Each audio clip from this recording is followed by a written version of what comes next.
Okay, let's look at copying an effect over from one section, in this case the master effects, over to this container by editing the XML.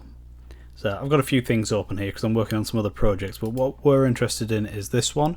So this is the XML that defines this layout, and we're going to try and copy this master filter into this container, which currently has one in called container filter. So we'll close this for now.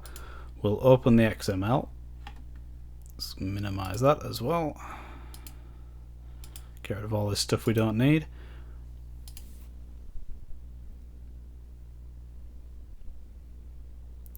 So this is the XML, and let's have a look. Where are we? So this is the main processor, and here's the effects chain, effects, and we can see this one is called master filter, and it's defined by this child processor, and these further child processors are the modulators for the filter, so you can modulate the frequency, the gain and whatnot.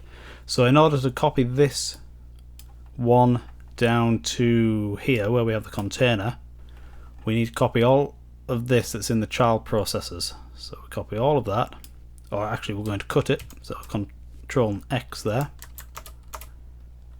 and we're going to paste that in.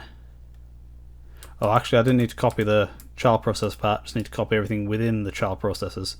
So we're going to copy that part, there we go, and we're going to paste that into the effects chain here. So this is the effects chain for the container, and we'll just paste it here, and I'll hit save, and now I'll reopen HISE, and we'll reopen this XML in HISE.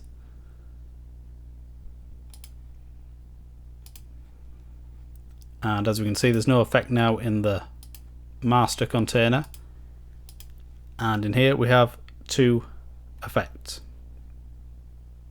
Okay, hope this is helpful. Thanks for watching.